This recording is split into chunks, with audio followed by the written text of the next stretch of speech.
প্রথমবার রান্না করেছিলাম অ্যারাবিয়ান জনপ্রিয় একটি খাবার খাবসা। প্রথম হিসেবে ফলাফল ছিল 100-তে 100। আমি কিভাবে রান্না করেছি সেটাই আপনাদের সাথে শেয়ার করছি। মশলা হিসেবে নিয়েছি এখানে রসুন, আদা, দারচিনি, এলাচ, জয়ফল, জয়ত্রী, গোলমরিচ, লবঙ্গ আর জিরা। রান্নার জন্য বেশ খানিকটা সয়াবিন তেল দিয়ে দিলাম। তেলটা গরম হলে এখানে অনেকটা পেঁয়াজ কুচি দিয়ে দিয়েছি বেরেস্তা করার জন্য। পেঁয়াজটা যখন বেরেস্তার সুন্দর একটা কালার চলে আসবে তখন দিয়ে দিয়েছি এর মধ্যে পরিমাণ মতো লবণ। তারপর এই বেরেস্তার মধ্যে দিয়ে দিয়েছি একটা মুরগি থেকে 2 পিস করা। অ্যারাবিয়ানরা এভাবে 2 পিস করেও করে, আবার আস্ত মুরগি দিয়েও করে। তবে মুরগির সাইজটা 1 কেজির কম হলেই সব থেকে ভালো হয়। আর আমার কাছে মনে হয়েছে ব্রয়লার মুরগির থেকে সোনালী মুরগি দিয়েই বেশি ভালো লাগবে, তাই আমি সোনালী মুরগি নিয়েছি। তারপর এখানে দিয়ে দিয়েছি টমেটো পেস্ট, 2টা টমেটো কুচি করে কেটে একটু পানি দিয়ে ব্লেন্ড করে দিয়ে দিয়েছি, আর বাটা মশলা দিয়েছি। প্রথমে যে মশলাগুলোকে দেখিয়েছিলাম সবকিছু একসাথে বেটে দিয়ে দিয়েছি। এখন সবকিছু একসাথে ভালো করে একটু কষিয়ে নিতে হবে। কিছু সময় কষানো হয়ে গেলে উপর দিয়ে দিয়েছি একটু ভাজা গরম মশলার গুঁড়া। কিছু একসাথে একটু বেশি সময় ধরে কষিয়ে নিতে হবে, আর মাংসগুলোকে খুব সাবধানেই উল্টাতে হবে। বড় বড় পিস যেহেতু ভেঙে যেতে পারে, ভেঙে গেলে আর সৌন্দর্যটা থাকবে না। কষানো হয়ে গেলে এর মধ্যে দিয়ে দিয়েছি গরম পানি। এই রান্নায় কিন্তু গোলমরিচ আর লবঙ্গের যে ঝাল, এর বাইরে আর কোনো মরিচ ব্যবহার করা হয় না। আমি তো প্রথমবার রান্না করেছি, ভুল ত্রুটি হতে পারে। কারো কাছে যদি মনে হয় যে কোনো কিছু ভুল হয়েছে তাহলে কমেন্ট করে জানাবেন, আমি পরের বারে শুধরে নেব। এরপর এর মধ্যে সুন্দর একটা ফ্লেভারের জন্য লেবুর যে উপরের সবুজ অংশটা সেটা একটু গ্রেট করে এর মধ্যে দিয়ে দিব। গ্রেট করে লেবুটা দেওয়ার সময় একটু সাবধানতার সাথেই করতে হবে, যেন সাদা অংশটা কোনোভাবে চলে না যায়, যেন শুধু সবুজ অংশটাই যায়। সাদা অংশটা দিলে তিতো হয়ে যাবে।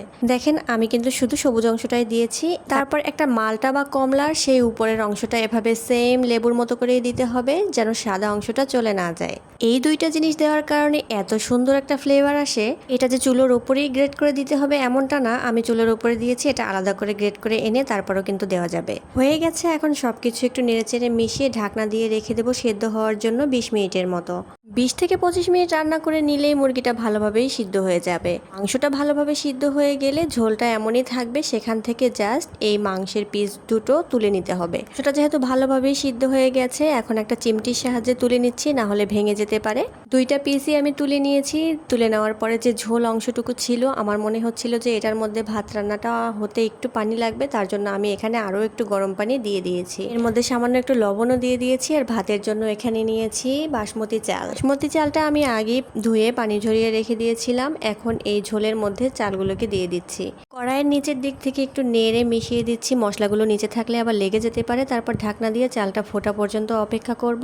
এই দিকে চালটা সিদ্ধ হতে থাক, আর এই দিকে আমরা অন্য একটা কড়াই দিয়ে দিলাম চুলায়। তার মধ্যে দিয়ে দিয়েছি বেশ অনেক খানিকটা ঘি। ঘিটা একটুখানি গরম হলে এর মধ্যে দিয়ে দিয়েছি কয়েকটা কাজু বাদাম আর কিছু কিশমিশ। এগুলোকে এখন একটু ভেজে নেব। কিশমিশগুলো ভাজতে ভাজতে যখন একটু গোল গোল ফুলে ফুলে উঠবে তারপরে এখান থেকে তুলে নেব। সবগুলোকে ভাজা হয়ে গেছে, এখন তুলে নিয়েছি। এই ঘিয়ের মধ্যে এই যে তুলে রাখা মাংসগুলো ছিল সেই মাংসের পিস দুটোকে এর মধ্যে দিয়ে দিয়েছি ভাজার জন্য। এইদিকে আমার ভাতটাও প্রায় হয়ে এসেছে। মুরগির মাংসগুলো তো অলরেডি রান্না করাই আছে, এখানে শুধু একটু কালার আসার জন্য ঘিতে ভেজে নেওয়া আর সুন্দর একটা ফ্লেভারের জন্য। এদিকে আমার ভাতটাও কিন্তু ঠিকঠাক মতো হয়ে গিয়েছে। এখন পরিবেশনের পালা। রান্না শেষে আমি এভাবেই পরিবেশন করেছি ভাত, তার উপরে মাংসের পিস দুটোকে সাজিয়ে দিয়েছি আর কাজু আর কিশমিশগুলোকে উপরে দিয়ে দিয়েছি। মাশাআল্লাহ, আলহামদুলিল্লাহ, খেতে অনেক বেশি মজা ছিল। আমার কাছে তো অনেক বেশি ভালো লেগেছে। আপনাদের কাছে ভিডিওটা কেমন লাগলো কমেন্ট করে জানাবেন।